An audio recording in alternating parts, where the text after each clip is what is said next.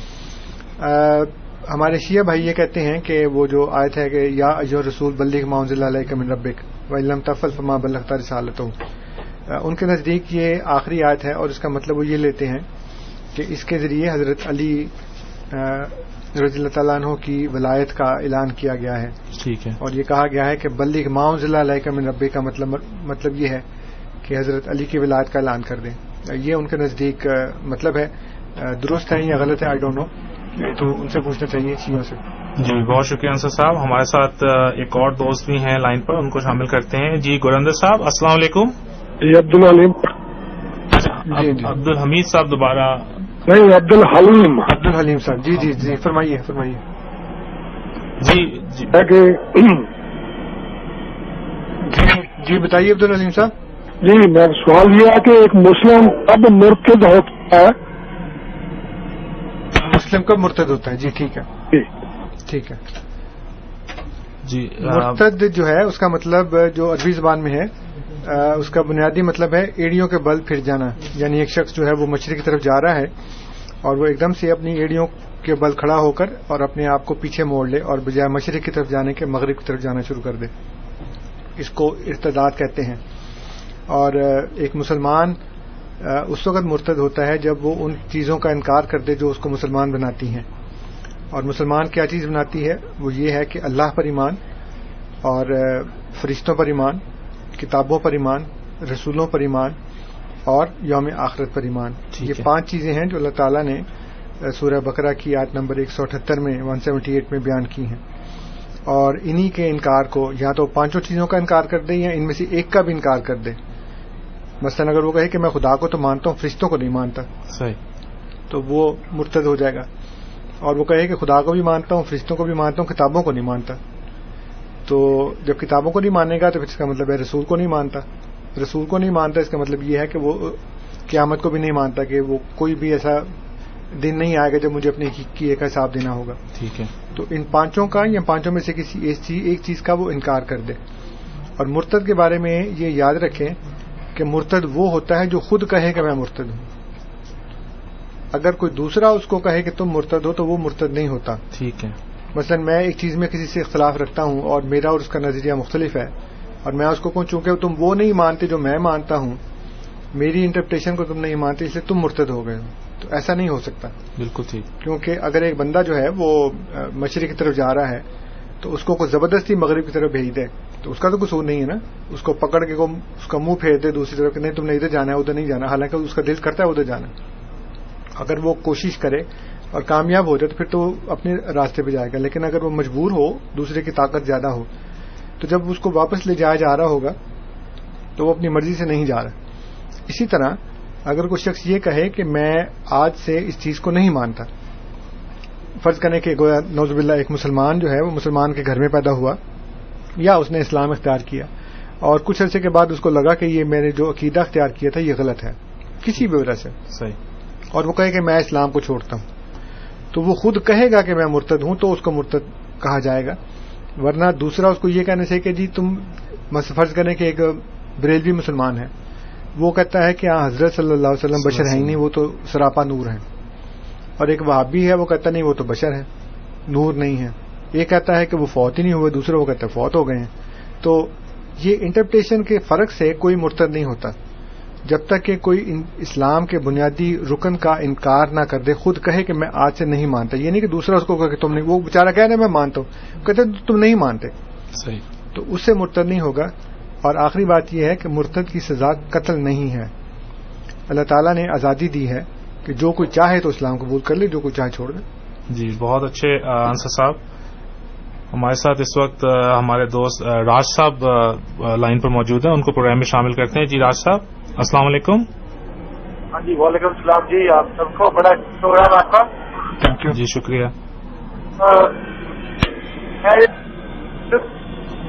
جڑا politics religion کٹھا ہوا ہے نا, یہ بڑی ماڑی گل ہے.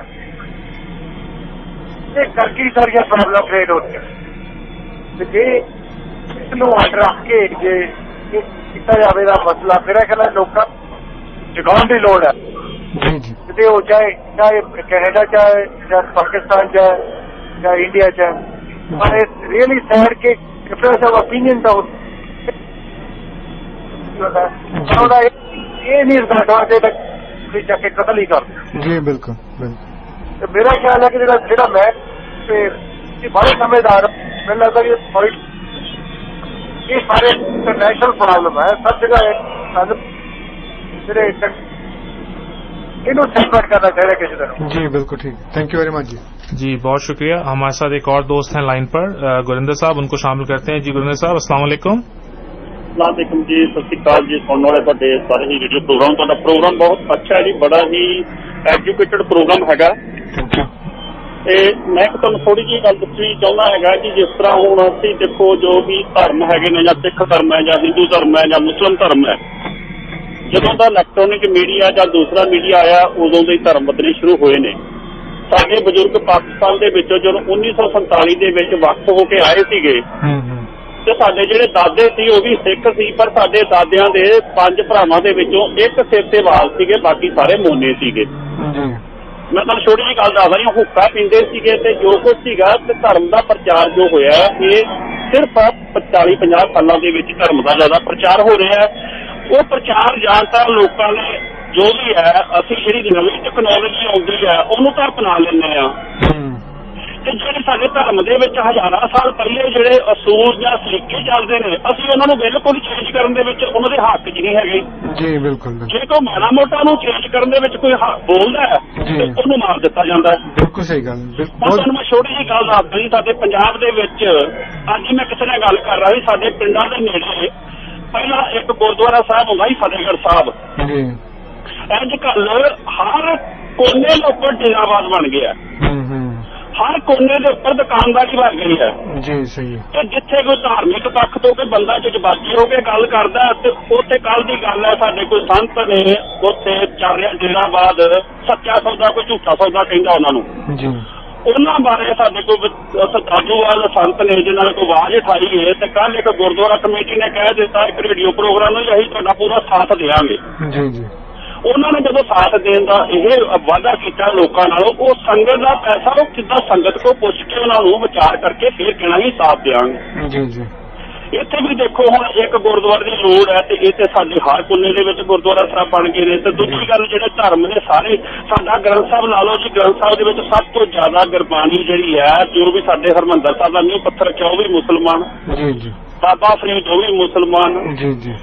ਫਿਰ ਨਾਲ ਸਾਰੀ ਉਮਰ ਆਪਣੇ ਗੁਰੂ ਸਾਹਿਬ ਦੇ ਨਾਲ ਮਰਦਾਨਾ ਰਹੇ ਉਹ ਵੀ ਮੁਸਲਮਾਨ ਜੀ ਜੀ। ਸਾਰੀ ਗੁਰਬਾਣੀ ਦੇ ਵਿੱਚ ਹਿੰਦੂ ਧਰਮ ਬਾਰੇ ਲਿਖਿਆ ਹੋਇਆ ਜੀ ਜੀ। ਅਸੀਂ ਜਿੰਨੇ ਵੀ ਸਾਡੇ ਧਾਰਮਿਕ ਅਦਾਰੇ ਨੇ ਜਾਂ ਧਾਰਮਿਕ ਦੇ ਵਿੱਚ ਅੱਗੇ ਲੋਕ ਨੇ ਉਹ ਮੋਸਟਲੀ ਅੰਡਰ ਮੈਟ੍ਰਿਕ ਨੇ ਜੀ ਜੀ। ਕਿਸੇ ਵੀ ਗੁਰਦੁਆਰੇ ਦਾ ਪ੍ਰਧਾਨ ਦੇਖ ਲਓ, ਇੱਥੇ ਜਿੰਨੇ ਵੀ ਨੇ ਅੰਡਰ ਮੈਟ੍ਰਿਕ ਨੇ, ਜਿਨ੍ਹਾਂ ਨੇ ਗੁਰਦੁਆਰੇ ਤੇ ਮੁਖਤਸਰ ਕਰ ਲਿਆ ਉਹ ਛੱਡਦੇ ਨੇ ਜੇ ਉਹਨਾਂ ਦੇ ਵਿੱਚ ਇੱਕ ਧਾਰਮਿਕ ਜਜ਼ਬਾਤ ਹੈਗਾ ਉਹ ਸੇਵਾ ਕਰਨ। ਗੁਰਿੰਦਰ ਸਾਹਿਬ ਸਾਡੇ ਨਾਲ ਜੀ, ਸਾਡੇ ਨਾਲ ਹੋਰ ਵੀ ਕਾਲਰ ਹੈਗੇ ਨੇ ਤੇ ਥੈਂਕ ਯੂ ਵੈਰੀ ਮਚ, ਤੁਸੀਂ ਬੜੀ ਅੱਛੀਆਂ ਗੱਲਾਂ ਕੀਤੀਆਂ ਨੇ, ਬਹੁਤ ਬਹੁਤ ਮਿਹਰਬਾਨੀ ਫੋਨ ਕਰਨ ਦੀ ਤੇ ਅੱਛੀਆਂ ਗੱਲਾਂ ਕਰਨ ਦੀ